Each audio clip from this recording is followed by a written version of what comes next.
All right, welcome in, guys. We're just getting launched again, as always. So give me a few seconds.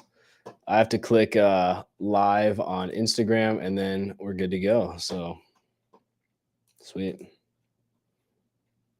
And we're set. So welcome in, everybody. Today's going to be an interesting topic. Once again, we're talking about the battle of men versus the system. This is kind of the series we're in with this week of live streams. And more importantly, you can only talk about problems for so long. We have to talk about how to escape them, how to break out. And I'm not saying that there's evil people coming to get you. I'm saying that you just have to understand that it's an uphill battle to make something of yourself. To fight a system that does have flaws from preventing you from, the American dream we talked about, that how easy it is to just settle down.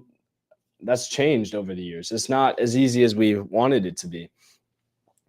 And I will say that modern men aren't falling apart by accident. They're failing by design. The system is set up to keep you comfortable, compliant. What does that mean? Well, you're broke. You're at the will of what somebody else decides your hour is worth, your time is worth, your labor is worth. And although it's an open market, systems still have trends. And right now the trend isn't great. So today, I'm going to be helping you guys expose the traps that hold you back and the blueprint to escape this rat race for good. You guys have heard so many of these buzzwords, these cliche terms over and over again, but what does that mean? What does that mean to escape the rat race? I know plenty of people who are millionaires. They're just in a slightly larger maze, one that they have a little bit more freedom over, one that they have a little bit more control, and they're just in a more comfortable rat race. But why are we still doing this? Why is this system even here? That's what we're here to get to. Let's start with my first main point. The 9 to 5 grind was never meant to let you win. It was meant to keep you running, because the running is what matters, not the actual maze itself or where it's taking you. And at the end of the day, you can run the rat race, you can be in the maze, but if that maze isn't leading anywhere that you genuinely want in life, and most people never question that, then why are you doing it? The average American worker today has no more real purchasing power than his father or grandfather did 40 years ago. It comes from Pew Research. Think about that. Decades of hustling, yet your paycheck buys the same as in 1978. Quality of life has gotten better. We're living longer, thankfully. Our food's gotten a little better in some ways, right? In some ways, it's gotten more processed, but overall, things have gotten better. But why isn't our quality of life? Like, why isn't the amount of purchasing power that dollar has gotten better? Why aren't we living in a more equal, just world as we should be? Meanwhile, the cost of everything has exploded. And it's obviously been a very deciding factor in the elections and just politics in general. Again, not my opinion, it's just a fact. It was a huge topic, debated. Young adults are paying 31% more for housing than those a decade before them. 31% more for a house than the decade before. What has ever gone up 31% in a decade? That's the stock market. Okay, well, that also means inflation has drastically went up as well too.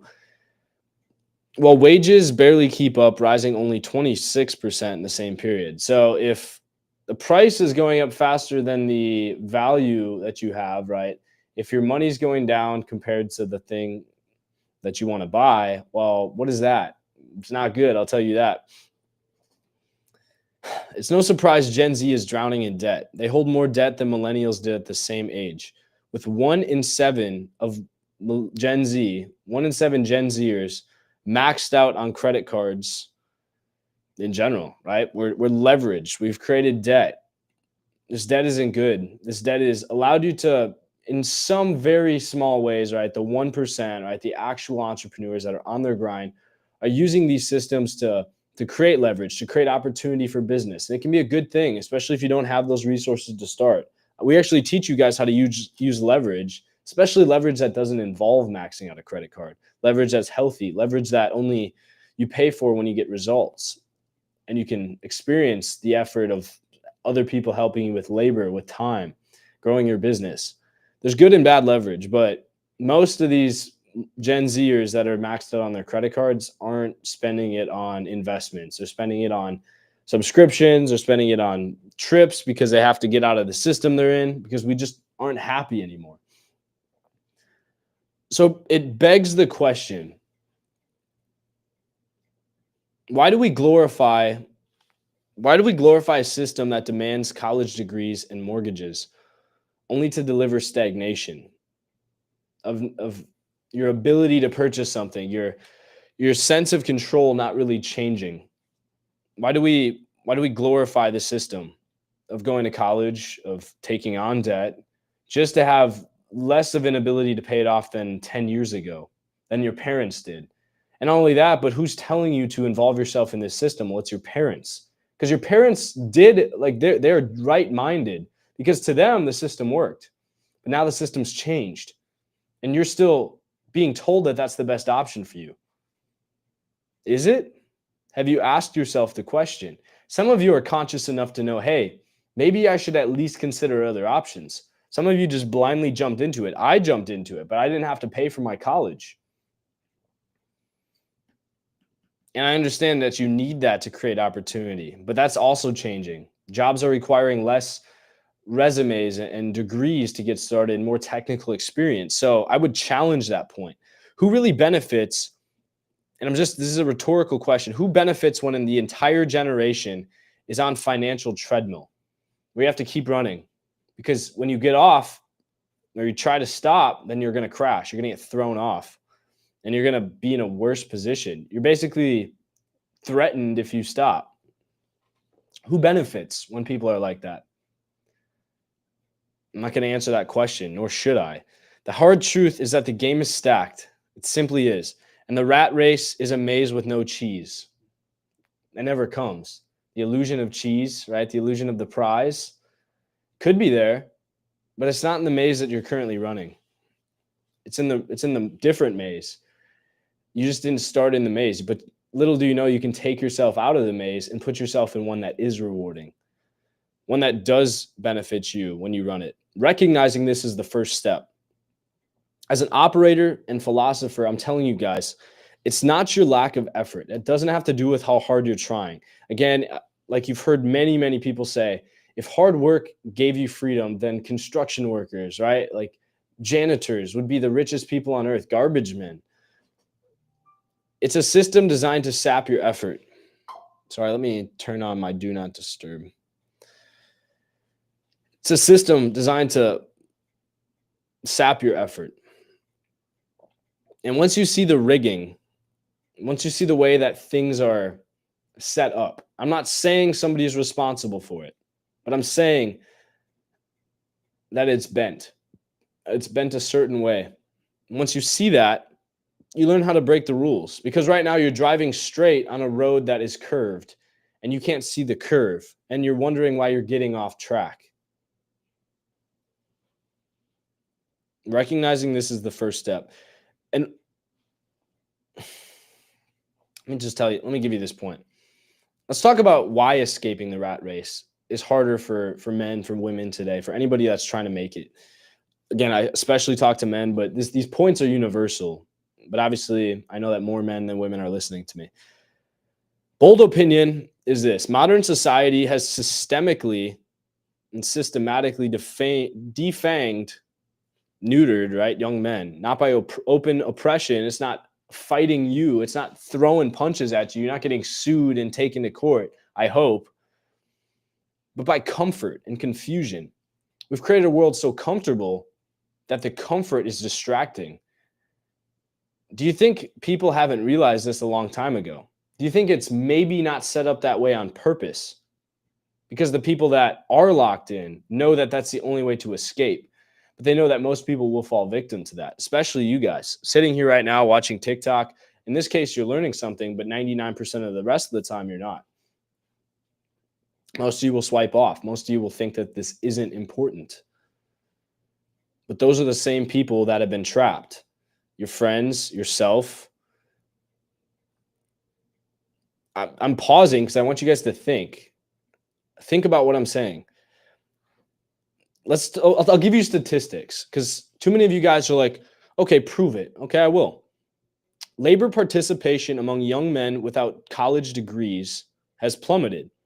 In 1970, 98%, so basically every 25 to 30-year-old man with only a high school diploma was working for, or was looking for work, or was working. Okay. Today, the number is 87%. You think that's not significant, but it is. We're saying that a sixth, a seventh, right, of those people that were either working or looking for work, which is basically saying that in 1970, everybody was participating in the economy. If they didn't have a job, they were looking for one. Today, 13% of people are just tapped out completely. They're just not trying. They're not trying to get a job. They're not trying to educate themselves. They're not trying to add to the system. And what happens when 13% of the population taps out completely and forces the other 87% to participate even more? Well, that's when you start to see the system crack. And we're wondering why the work life and the economy is the way it is. Again, this isn't political. It's just the way statistics work. You need 100% efficiency to be 100% efficient. When 13% aren't even participating, no wonder the system's going to show damage. Millions of men aren't even trying to compete. They're just out. It's just because they've checked out. Why? Well, one big factor, sedation through modern comforts. Now, you think that's just some blanket term? It's all encompassing. A staggering number of young men now live in a state of extended adolescence. Literally, think about an adolescent. How many men that are mid-20s, 30s even, still experiencing things that they would in adolescence? They're living with their parents, playing video games. They're not trying to work hard. They're relying on government support. 20%, so 1 in 5 men in their late 20s or early 30s still live with their parents. I'm not going to blame you guys. I'm not saying that that's wrong. I'm just saying that that's the position you've been put in. Sometimes out of choice, sometimes not. But most of the time, those same people are often gaming, they're watching porn, or they're just scrolling endlessly. They found my live stream here, realized that I'm pissing them off in some way because I'm calling them out, and you guys swiped on to the next stream. Well, whose fault really is that? Is it my fault for calling you out, or is it your fault for changing your dynamic and not realizing what I'm saying? It's a trend, right? The guy that it's like a stereotype, because you understand that the same person, right? Your unemployed friend on a Tuesday is doing all the random stuff, everything but working, everything but trying to participate, because too many times we just tap out now. I think that's going to get worse, not better, before it gets fixed. Did you know that from 2004 to 2015, young men increased their leisure time by 2.3 hours per week, and 60% of that, guess what, was from video games? On average, they cut work hours and filled the gap with Call of Duty and TikTok. Is this a coincidence? Or is this a deliberate design of a comfortable cage? I want you to I don't want to do this exercise, because obviously I'm not in the position to say it's me or whatever, but let's imagine you were designing the world. Pretend in a world where you had all the influence, all the power possible. And you had to say, well, there's 8 billion men out there. Well, 4 billion men, right? 4 billion women, roughly. We're about even. There's about 8 billion something people on the planet.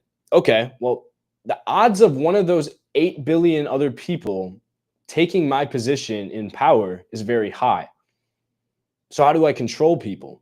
Well, hypothetically, because again, I'm not stating an opinion, right? I can't do that.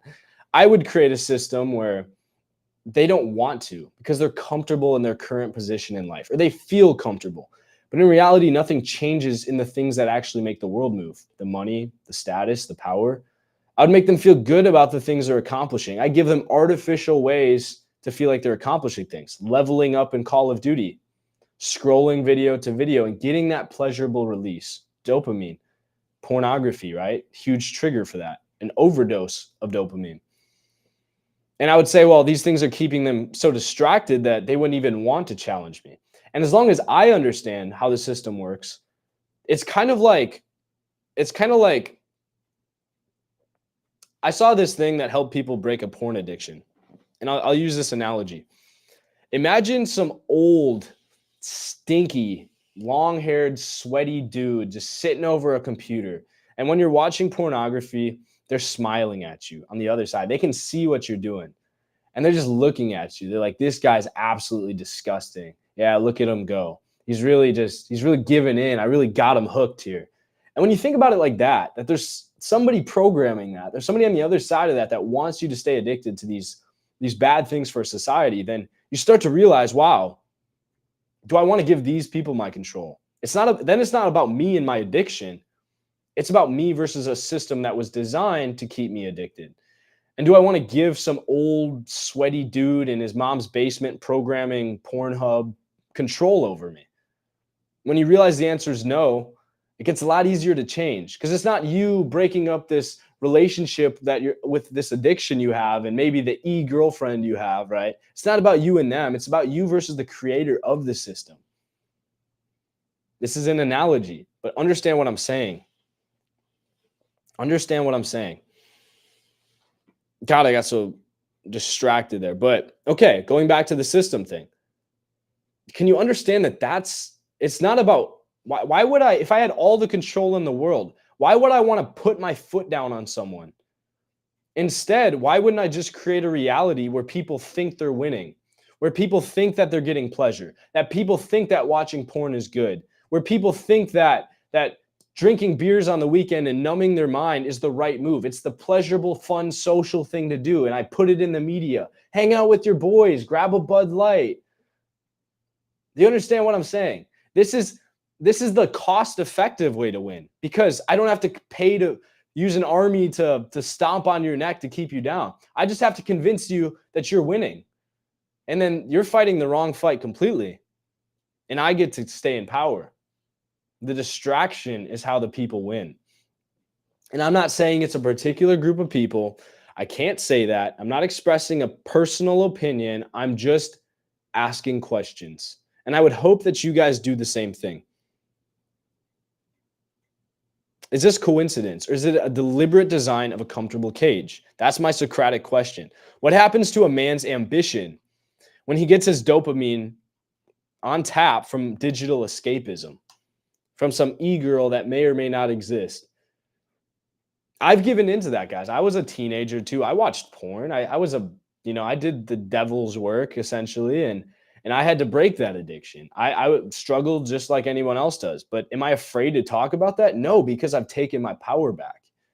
And too many of you guys that are afraid to talk about it, that don't want to pretend that porn and other problems like that, or even just bad words to say, that'll get you muted or canceled. Well, how are you fixing the problem if you can't even identify that it's there?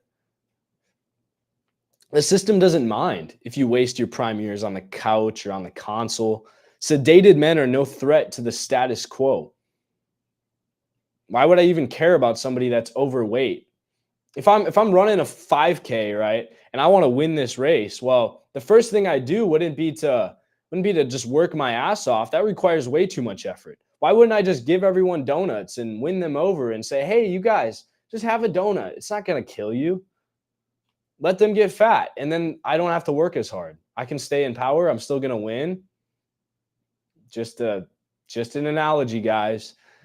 Add this to a literal physical decline, but because let's talk about the physical impact of these things. By the way, if you guys are liking any of this, please just do something. Tap your screen. I don't even know what it does. Maybe it'll like it. I don't know, but I'd love to grow. I hope you guys are following what I'm saying here. Testosterone levels have massively dropped over the past 2 decades. The time most of you have been alive. So when you were alive to now, let's just say most of you are 20 something or about 20 on average, they've dropped. Some studies show that a 25% decline in average testosterone levels since 1999. That's insane. That's insane. Lower testosterone means less drive. I'm not even going to call it testosterone. I don't even want to get biological. Let's speak in very broad terms. You have an energy inside you, an energy that we know creates life biologically. What happens when that energy leaves your body? What happens when you give away the energy that is capable of making life? Who do you give it to? Where does it go? Does it go in your hand? Does it go in a sock? Does it go to a person you actually care about? It doesn't matter. It doesn't matter if I'm trying to win. It just matters that you're getting rid of it. I don't give a shit. Jerk off. Go get with a crappy partner. Go drink and make mistakes. Happy little accidents. Because I don't care how you release. I just care that you get rid of energy that makes you dangerous to me. I'm not the enemy here yet. Think about what I'm saying. And it should piss you off. It's pissed me off. Again, testosterone. What does it link to? Drive. Your ability to lock the fuck in. And no wonder it's so hard to go to the gym after you jerk off. Right? Why is it so hard to focus on a project? I hope I get canceled for this because I'm challenging something. I'm challenging a thought process that most people don't think about.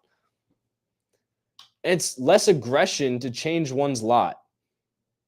You don't have the passion anymore. Why are men less passionate in their relationships? Coincidence? I think not. Ask yourself, who benefits from a generation of demotivated, isolated young men? It certainly isn't you. Let's connect it. This is where masculine clarity and discipline have to cut through. Because I don't just want to talk about the problem all day. That's just going to piss us off. And you kind of need to be a little bit to understand how to take action, because then I can come in and provide the solution. And I'm not just going to sell you something. I obviously have something for sale. It's in my bio. You guys could check it out regardless of if you watch this. And you know that I'm giving you accurate information. So change your life in a good way if you want. But I'm not trying to sell something over to you guys. The chaos of modern systems, from junk food to digital drugs, is designed to keep you weak. Our job as men, in my mind, your purpose is to see the trap, is to put on, I don't have glasses right now, but take the red pill, guys, and to refuse to stay caged. Because once you see it, it's so much easier to decide what's good and bad. And it all starts from knowledge. When you understand what's in water, right? All of a sudden, you know how easy it is to pay attention then to make sure you're drinking healthy water instead of birth control, duped up water that's just going to fuck with your hormones, right?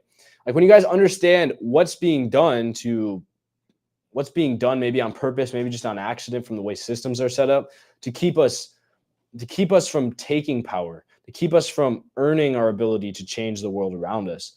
When you understand how water even can be fucked up, you start paying attention to ways to fix it because your brain's awake. Again, the red pill, I hate the term red pill used as some sort of like vile term for people think even Andrew Tate's like a red pillar and he's just disgusting because of it. But no, red pill definitionally, if you watch The Matrix and you actually paid attention to this thing, the red pill is what Neo offers because it helps you wake up. It helps you see the true reality of what is going on. And it has nothing to do with misogyny or bad views. It's used like that in real life because people are realizing that systems are preventing us from just existing the way humans were supposed to. We're living in some artificial reality more and more every day that's just constructed to make us think certain things. Take the red pill and don't take it thinking it's making you misogynist. Take it understanding that it makes you pay attention to the world around you. And that'll typically lead to views that don't agree with modern society because you realize how fucked up everything is. That's just, again, how it works. That's how The Matrix works. Watch the movie again if you want. But our job as men is to see the trap and refuse to stay caged. We leverage tools. Yes, even AI, guys. Not for escape into fantasy. From escape from this designed system of comfort. This live stream is probably going to get no views because it's important. And the system probably doesn't want it to get views because why would it? Why would it want people to wake up? And that's kind of why I hate the term woke. Woke is a term applied usually to like left-leaning political parties, but in reality, woke is actually a good thing, and it shouldn't be. It's not. I don't even think it's political. I think it's just somebody that is awake from the system and they're thinking outside the box. To be honest, I think both sides aren't even woke because if you're picking a side, you're not realizing what the true fight is. It has nothing to do with politics. It has to do with systems. Allegedly, this isn't an official view. And again, this has nothing to do with my official position. I'm just explaining how I see the world, guys. I'm not a revolutionary. Let's talk about the crisis of purpose and money and how money works. If you guys like what I'm saying, you know what to do though. You know how to interact, you know how to participate. Rumble's where we're hosting the main live stream, and the link is inside the free community. So join the free community, learn how to make money for free, and then also join our live stream from there where you guys can participate. All right, I can't speak. Beyond the economics and biology, there's a psychological war over men's sense of purpose. Some say it's religious, some say it's Socratic, it's philosophical. Some say your ultimate role is to add shareholder value. I've seen the memes. When society stripped away traditional roles, it gave young men nothing equally meaningful in return. Okay, we're going to take away your role as a provider, as somebody that can lead a household, as somebody that is seen as a leader. And we're going to call that bad. We're going to call that the patriarchy, and we're going to fight that. Why? I understand being respectful to people, but being a leader, being confident, being a decision maker, being looked up to is not a bad thing inherently. Sure, men or women can do that. That's not a political view. It's just we value leadership in our society. So why are we getting rid of the entire view of what it means to be traditionally masculine? And again, it didn't necessarily, when we just said that was bad, we didn't give it the alternative. We just said, don't be masculine. We said, don't be a leader. So you're wondering why men's 50-50 split the bill, why men are just passive in relationships. The result of that is a crisis of identity and generation adrift. If you ask any old people what's gone wrong with our society, it'd be like, well, men are kind of bitches nowadays. Men are pussies. We can't stand up for anything. And they're 100% right, but it's not their fault, because who told them that being masculine, that being a traditional man is wrong? I'm just saying, guys, be respectful, be a good human being, but don't lose the sense of testosterone and purpose and drive you need to lead people and to take the tribe forward, guys. That's not a bad thing. I think most people would agree that's not a bad thing. The proof is in our relationships and mental health. 63%, 3 out of 5, over 3 out of 5, men under 30 are single. Nearly double the rate of women the same age. How does that work? I think it's because women are dating men over 30 typically. Women tend to date up more than men do. This is not just a dating stat. It's a sign that many young men are disconnected and aimless, lacking the drive to form relationships or the confidence to pursue them. It's also the economy, guys. We can't even afford to take a woman out on a date, even though we want to. We're like, shit, I got to get gas. I got to go pick her up. She's across town. It's going to be expensive. I got to book a restaurant. She's going to want to eat somewhere nice. The burger is $40 because it's one of those places with string lights and metal bar stools that hurt my ass. And the burger's $30 a pop and the fries are sold separately. And it's just like, well, damn. Well, it's an uphill battle to take a woman out on a date. Wondering why families are starting later, why, our birth rate is lower, why that's probably going to be a thing that takes us out as a society. And therefore, when you can't date and it's too expensive to date and you don't have a reason, you don't have anything to show as a man, and you're just saying you should go out there and you don't know how, and there's nobody to lead you or teach you how to be a good man in a relationship, well then fuck. Loneliness and nihilism creep in. You get pissed off. You get triggered because they're just telling you need to lock somebody down. You need to be married now. Okay, well, where's the help, boomers? Why is the economy so ass? Why can't I do that? Why is it so hard to get in a relationship? Well, who made it that way? Here's the kicker. You don't need a relationship to be happy, but you do need purpose. A purpose for many men has historically came from building, whether it's building a family, a business, a legacy. Again, I don't get religious really at all on here because I think that believe whatever you want, guys. Let me reference the Bible, even though me personally, I like all views of religion, and I don't really have a preference in my personal opinion. But let's say God, right, created the heavens and the earth. That's the beginning of Genesis. God created, which says that if he created man in his image, I'm just using logic here. Well, then man should be creative. You see the same practice across Islam, and you see it across Buddhism, right? Men should be motivated to produce, to create new thought processes, to challenge the world, and to develop something. Even just atheism, just straight up philosophy says that what is the purpose of man? Like all the great thinkers were always creating, like Leonardo da Vinci, right? Socrates, they're always developing models and things like that. So what happens when building a family is delayed or foregone? The most important thing most religions or most groups of people would argue you should be doing with your life is producing offspring and like allowing the generation to continue, greatness to come after you no longer exist. What happens when it gets harder to do that? Well, then naturally humanity is going to start becoming nihilistic. They're going to start being pessimistic about the fact that they can't achieve life's purpose as easy. And that's going to create problems. Where do men channel their natural drive to create and to conquer? Too often, nowhere. They don't. You don't give them hope, and they just lose hope because we don't have strong figures to lead men anymore. The Boy Scouts, right? They're not even the Boy Scouts. You can't there's no leadership activities. People aren't encouraged. People are seen as nerds if they do extracurriculars, if they do debate, right? If they do student council. Because our society is so fucking brain rotted that kids can't even tung tung tung tung saur. That's all they know, and they can't even participate in their school government or whatever it is. Guys, leadership is shunned now, and if you're a leader, you're weird, right? Because why would you want to take responsibility on when 13% of men don't even try to do anything about it? Instead of trying to get a job, 13% of men are just tapped out. They're collecting support and aid. It just withers into depression or it escapes into virtual worlds. Video games, guys. That's why I stopped playing. I used to be the biggest gamer in high school.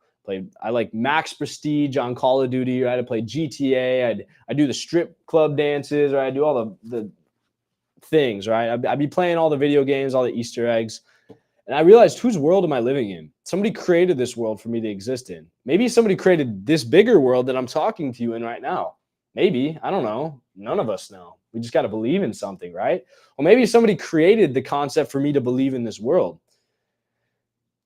And you keep asking why, and it brings up questions. It's the Socratic method, right? So where do men channel their natural drive to create and to conquer?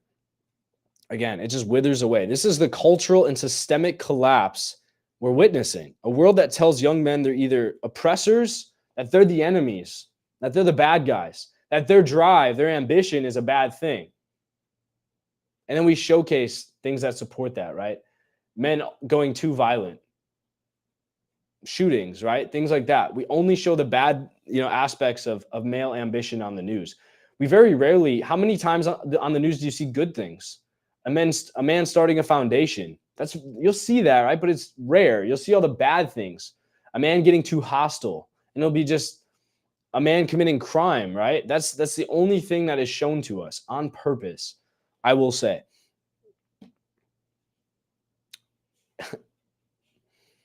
There's no fulfilling mission offered in alternative. You're just being told that it's wrong to be ambitious. It's wrong to express your natural drive to put yourself out there as a man. And you're showing that violence is the absolute worst thing.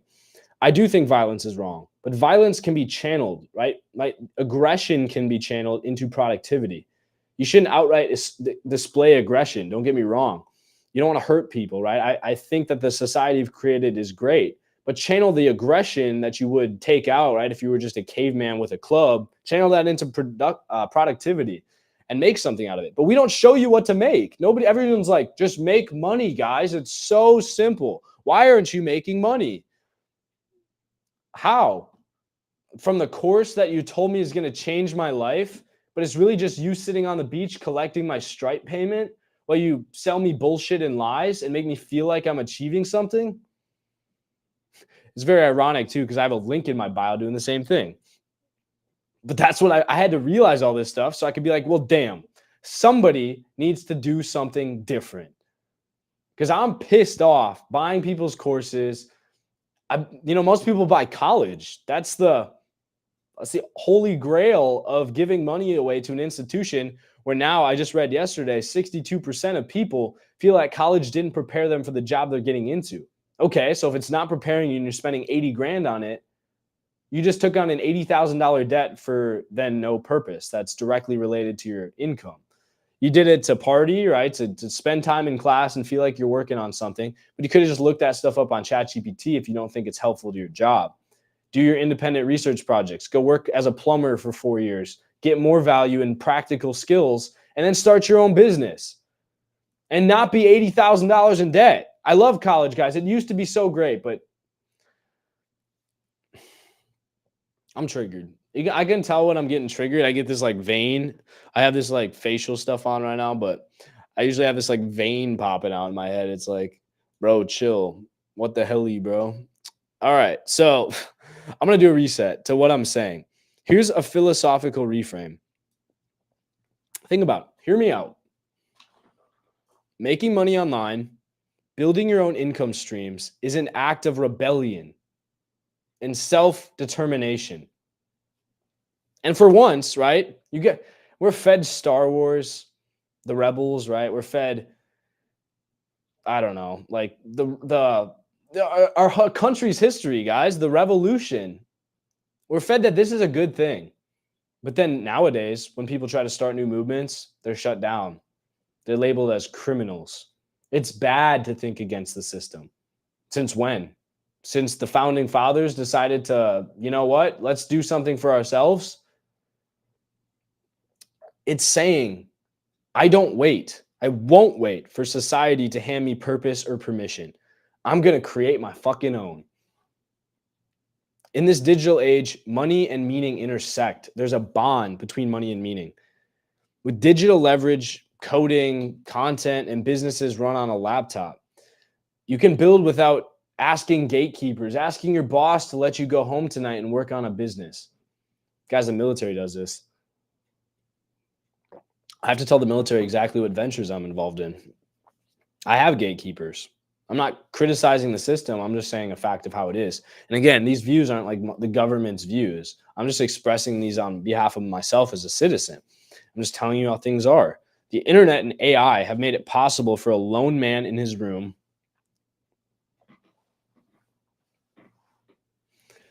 to impact millions and generate wealth while doing it. If you don't get anything else from this, just understand that that part is real. That's digital power. People don't want you to have digital power. They don't want you to have real power. So why would they want you to have digital power? Because that could lead to real power. But to wield it, you must first shake off the learned helplessness and clarify your mission. The Ascend philosophy, what we came up with, is about exactly this: cutting through cultural noise, distractions, things that are there to challenge your mind, but not in the ways that actually lead to anything, just to pull you away from what you should be doing. And cutting through that noise, defining your purpose, and using every tool, technology, AI, like-minded individuals that actually motivate you, just like a tribe hunting down an antelope, right? To keep pushing and to execute on it. Let's talk about AI and the digital frontier. Is this a threat or an opportunity? We have to turn to the headlines, the deep news shaping this very moment. It scares me. It should scare you guys too. I got something on my lip. Nobody called that out, guys. I had like a piece of skin on my lip. The world is at an inflection point with technology, especially AI. And you need to decide if it'll make you obsolete, a data point, or unstoppable, being a creator. Bold opinion here. For the complacent man, AI is the worst looming threat possible. It will take your job. It'll challenge systems that you thought kept you safe, that you can always get another minimum wage job. Well, AI is coming for it. If nobody else told you, everyone else buttered your bun, the rich people that were creating AI told you that AI wasn't a threat, of course they will. Well, I'm here to tell you it is a danger for you, for the adaptive man, for the creator, the one that wants to be behind a system. It's the greatest opportunity since the invention of the internet. Let's look at reality. Major CEOs are openly admitting what we all feared. AI is coming for traditional jobs. The CEO of Amazon flat out said that generative AI will reduce corporate headcount in the coming years. The CEO of one of the biggest companies out there said, you know what? We don't need people. We don't need you guys. That college degree that got you to work at Amazon, sorry. An AI didn't need that. It's smarter than you. Why would I keep you? You're just a weird biological figure that has needs and bathroom breaks. I don't need that. In English, in plain English, thousands of jobs will be automated away. White collar, blue collar, doesn't really matter. No shits will be given. If a routine can be learned, an AI can probably do it. And that's happening fast. Companies are deploying AI and even humanoid robots. There's one that just was developed that has 206 bones or however many bones a human has. That's like synthetically made. So it walks like a human. They're getting scary humanoid to cut labor costs on factory floors because you just plug it in. You don't need to give it lunch breaks. You don't need to take an hour off. You just plug it in. Maybe it's even connected to a power cord the whole time, so it never needs to stop. You can work 24 hours a day. The safe office job or warehouse gig might not be so safe by 2030. What if AI self-driving technology, what if that applied to a forklift? You're the forklift driver, the hot forklift certified boy that all the women want. What if your job got replaced by an self-driving, like a Roomba, like a forklift that could lift things up, put it on high shelves? Okay, what is your purpose? You're just managing the forklift? Well, what if it's too good to need you? What if you only need one maintenance person for 30 forklifts instead of 30 forklift drivers? The safe office job or warehouse gig might not be so safe. So do you cling to the old ladder and become expendable? Or do you grab the new tools and become exceptional? Here's the flip side, guys. Oh, there's a lot of pessimism out there. Let me be the good guy, so I'm not just the guy pissing you off. I mean, it's good to piss you off. I want to make you inspired, right? But here's the flip side. AI adoption in the workplace nearly doubled in just the last 2 years. That means almost half of workers are now using AI in some form. And those who learn to ride this wave are multiplying their output. 48 laws of power say, become irreplaceable. When the jobs start getting cut, which they will, it seems like a virtual reality. You guys don't, I think most of you just don't want to accept that there's a world that we live in that's also going to keep existing more and more, where employers will be letting your coworkers go. And that could happen to you if you're the person that doesn't use ChatGPT to write your papers, because they're actually going to look for that. It seems like some like hack system that you're getting around, that you're hacking efficiency, right? You're not doing it the hard way like all your coworkers, but that's actually the exact skill you need. The people telling you don't use AI for your job, they're the ones that'll be fired. You will be the one that's kept around because you understand how to create leverage, that you can get things done faster. And that makes you irreplaceable to a company. So sure, you want to get that job, you want to stay working in that legal office, will become irreplaceable by having a skill and a higher output than people the same spot as you, right? 500 people out of college competing for 50 jobs. So the ones that are more efficient are going to win. And you don't have to work harder to be efficient. You just have to learn how to create leverage. That's all we do in our community. This means half the workers, again, are using AI.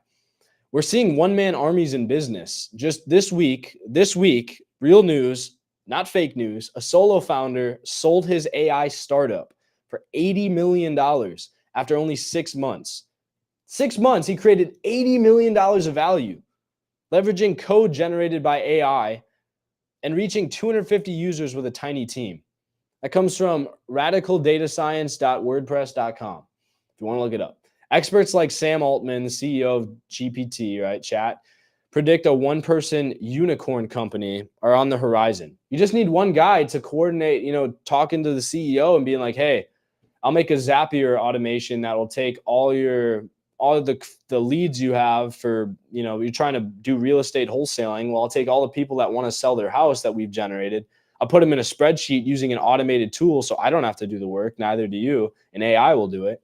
And then I'll have an automated GPT assistant make phone calls all day and sell, or buy houses, right, from these people. I'll make them cash offers on the phone using GPT's voice.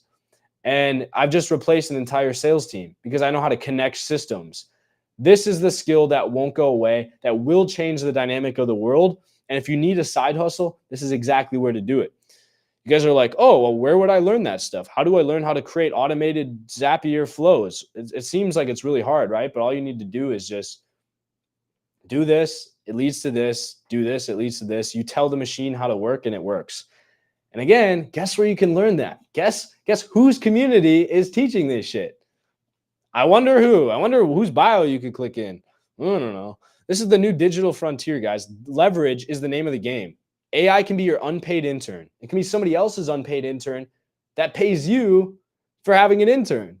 I create GPT. So what I did, guys, with CloserBot, and you guys know that's my automated system I sell, is that my agency made it, right? So it gets an Instagram DM, you get a text message, an email.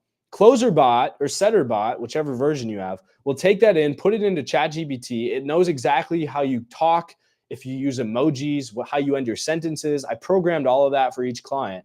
And then it responds. And eventually it analyzes the conversation, like ChatGPT learns about what you're talking about, remember?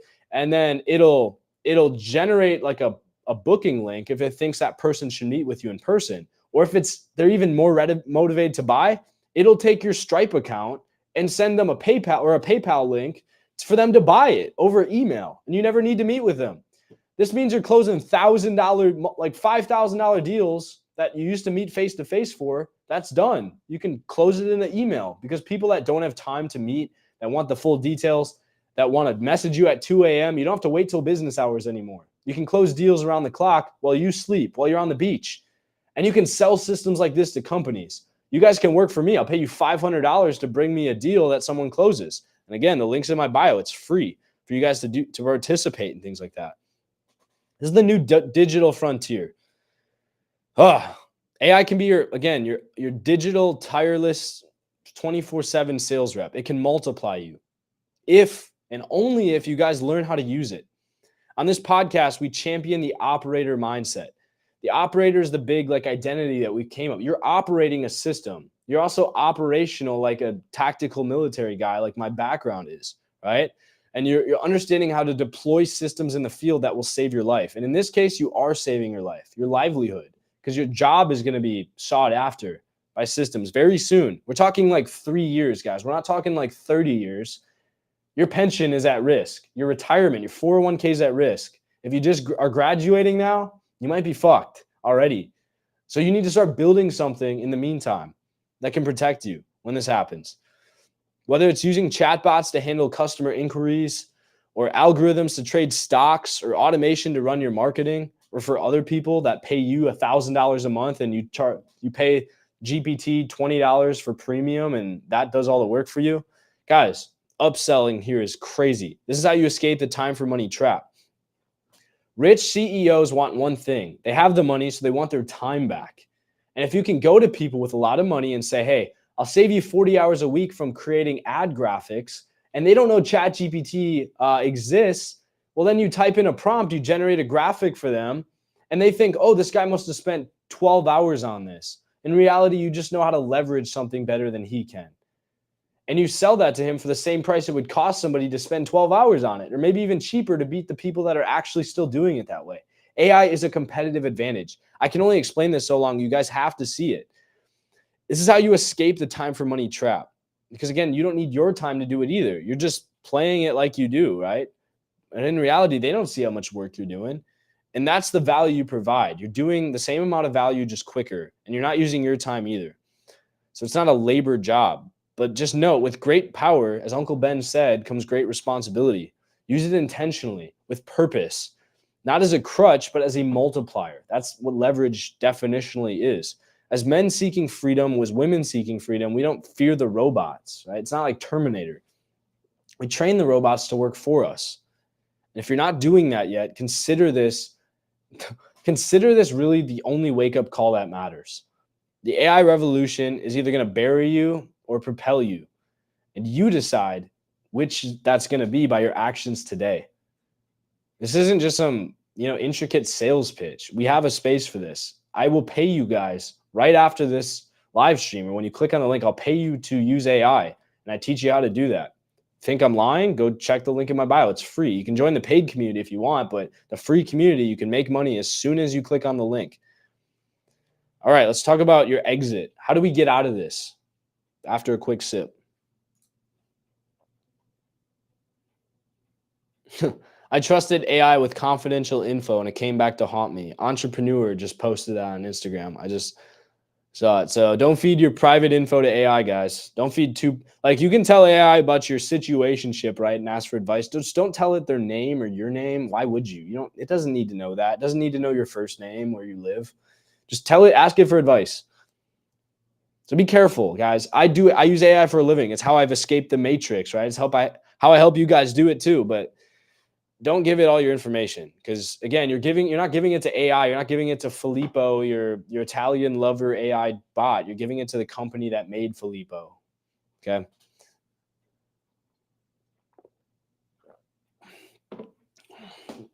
Just like any good marketing video, I've laid out the problem. I've been very clear about the problem and the paradigm shift. Now it's time for the fun part, the solutions, the escape plan, the trajectory. Hope is not a strategy.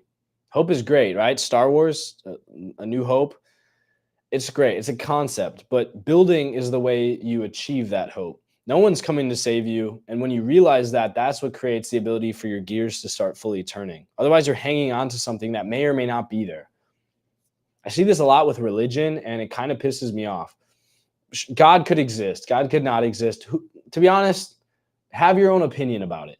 But when you rely only on that to change things in your life, well, how do you know that force, right, if it exists or not, is sending you signs or not? Maybe the signs are right in front of you. The signs are this live stream talking to you, and you think the sign is going to be some check in the mail. No, this could be the sign if you believe in it, right?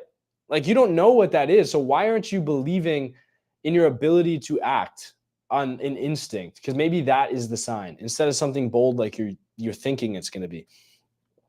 You must build your own system to exit theirs. What do I mean by building a system? I mean creating a personal infrastructure of skills which create income streams and networks that make you untouchable. You need to be well known. You need to take that ability to be well known and offer something to those people that know you and trust you. And you need to take that offer and actually prove that you can do it, and they'll pay you money. That's why I have all the testimonials I do, because I've proved it over and over again. And if you can't prove it, well, do it for free until you can prove it, because you're not going to scale if people don't know you can do it every time. And you're not getting good testimonials. It should be easy to get good testimonials. I just had a client renewed today for his third month in a row. I didn't even have to ask him if he wanted to stay an agency member. He just continued paying me. He's like, it's just a natural thing now. I'm like, pay Caleb. Yep. Get the advice. We get back to work, because I'm good as fuck at what I do. The blueprint is out there, guys. People are doing it every day. Affiliate marketers, coders, agency owners, creators, young men making more in a month online than they used to in a year at a desk. You think this is like some Matrix level, like AI generated bullshit that these 19-year-old entrepreneurs are just faking it? Some of them, yeah. But a lot of them are making it. And you just can't understand that version of reality because you haven't comprehended that you just need to figure out a system. And when it clicks, it really does click. It doesn't matter how old you are. And these people are exploring these systems just younger in life than you were, because at 13, when you were doing entrepreneurship, all your buddies in school were too busy talking about Fortnite and girls that they didn't really honor that. They didn't appreciate that fact. And so you were seen as weird. And so it's harder and harder for kids to get involved in this stuff. But this is what sets you free from ever becoming dependent on college or the system. Let me share how you can start today. So we've obviously ourselves created resources on this. We have, if you're resonating, I mean, if anything I said today made sense, then I want you to go on that feeling. I want you to understand the feeling you have right now. That's something I said clicked. It clicked for a reason, because there's probably some truth behind it. And if there's truth, that means that you are connecting on the same wavelength of me, that there's a problem and we both don't know really how to fix it. Except the only thing is I have came up with a potential way to fix it. I'm not just going to give that to you because it's valuable. And how is that going to help my situation if I can be, the good Samaritan or whatever. I got bills to pay. And honestly, this is worth money.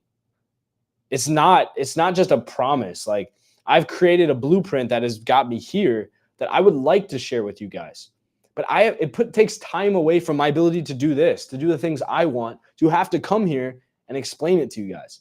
So yes, I'm going to charge for it. The people that say I'm just greedy are tire kickers, because you either don't have the money or you don't think the value's there, and you're just wanting free value. Nothing comes free. Not even, free food, because it's probably got chemicals, it's probably poison, it's probably rotting. Nothing is free. This isn't just a forum. The things that I'm doing for you guys involve my labor. It's mentorship. I develop courses, playbooks, actual plug and play things you can sell to other people that will make you $10,000 a month.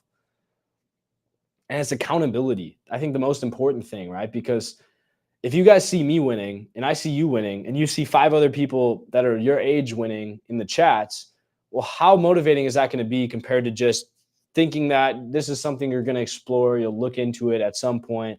Maybe I'll scrape up the funds in 2 weeks. I don't know if I want to do this. You understand that one's going to lock you in. The price, right? Paying a price makes you motivated to get that money back. And that's partially why I charge what I do. It makes you work harder. It makes you care about what I'm saying more.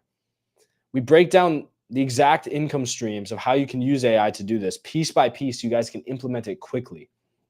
You heard me talk about AI automation, right? Here's a concrete example. Concrete? Ew, gross. Concrete example. We built SetterBot and CloserBot that I talked about, our in-house AI-powered tools that automate getting DMs in, sales outreach. Now, you can either use that if you already have a business, right? You're selling something you can buy my system and you can use it to make money around the clock, or you can just sell it with us to other people and make $500 for every person that books a call with us. So all you do is just DM people. Again, that's in our free community where you can learn how to do that. These bots work for you 24/7, initiating conversations with clients and even warming them up for the sale hands-free. Imagine waking up to qualified leads in your inbox that are AI setters engaged while you slept. Literally while you sleep. It's happening. I get notifications on my phone. That's digital leverage in action. While other guys are manually cold messaging until their fucking fingers bleed. They're like, sorry, honey, I got to step away from our date night because I got to message Gary about our product. And he's saying, well, maybe one day I'll look at seeing if I have the money to afford it. Let AI cover it. You're running an augmented operation. This is how you scale beyond the limits of one person. How one person can sell a cookbook and make $90,000 a month because he's selling it to thousands of people.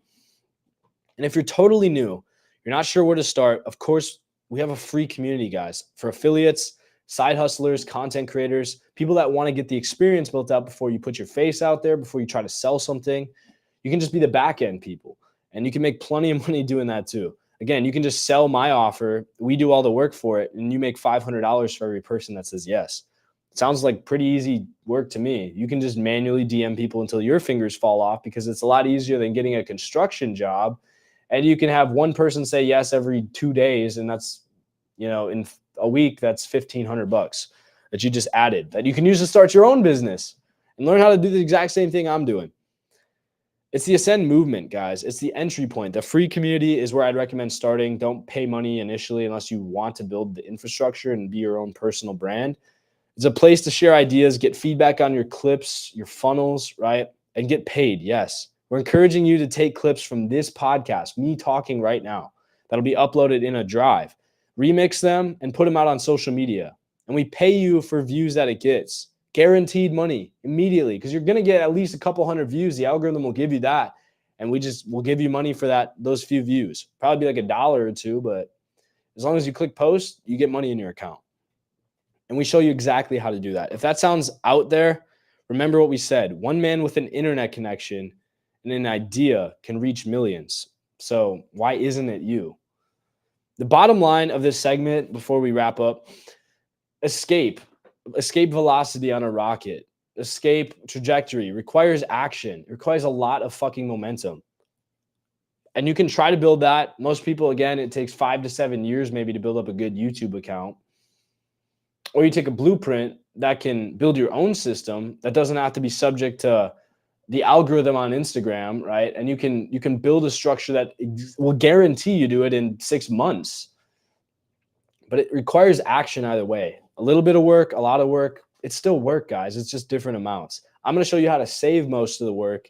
You have to understand how to take action still, because I can't cross that bridge for you. I can motivate you, but motivation is only as good as your discipline will reinforce it to be. You must build something, an audience, a product, a service, an investment portfolio, something that works for you. Leverage your strengths, leverage technology, leverage our community. Every brick you lay in your personal system is one step out of theirs. It's time to wrap up with the inspiring directive: the chaos of modern systems, the rigged economy, the social confusion, the AI disruption, guys. It's not a sign of despair. It's a call to arms. Systems are built. They're not waited on. If the system you were given doesn't serve you, you have the power to engineer a new one. Just like that. That's the essence of movement. Power is the result of intentional infrastructure, just like the one that has you here to begin with. Every habit you cultivate, every skill that you learn, every connection you make, every piece of code or content you create, you're laying the infrastructure for your freedom. Know, I guess, that you're not alone in this. There's a fraternity of men waking up to the same reality. When things start to make sense and taking action, we're linking arms in digital syndicates like the Digital Syndicate, using AI, sharing tactics, and most importantly, reinstating purpose in our lives, sharing ways that make money and make sense so you guys can just duplicate those, because the world is so vast and there's so much money out there that when you understand it's not as limited as people make it seem, there's no real competition. You can just copy and paste systems that your brothers worked on. This is a new brotherhood built not on complain and coast, but on build and ascend. Right here. As we close, I want you to take this with you. Ascend isn't just a brand. I chose the name very carefully. It's a protocol. It's a set of code. It's a set of principles and actions, clarity of mind, strength of purpose, and excellence in execution. We don't bow to the system. We write our own fucking code. The world may be very chaotic, guys. It is. But that favors the bold. And with men being uninspired and more dopamine shot up where they don't feel motivated to accomplish something real, the threshold for being great is lower than ever. Be the man who steps up, who creates value, who says no, and shapes his own destiny. Here's your next mission. Take something you guys learned today, or any of the TikToks that'll come out after this that you guys will make and get paid for, that I'll post. Just take one of those insights, a statistic, a moment of clarity, and do something with it. Maybe it's finally starting the side hustle. Maybe it's joining our community.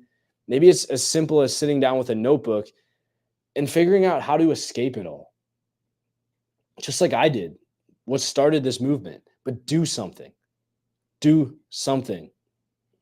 Become the difference. Because the difference between the man who thrives and the man who withers comes to a simple choice: build or beg the people who have built. And I don't want that to be you. We're building. The Ascend protocol is in effect. It's already working. We got hundreds of members. We got 5-star reviews. Again, you know where to check it out. The link's in the bio. Welcome to the front lines of your freedom, soldier. Let's get to work.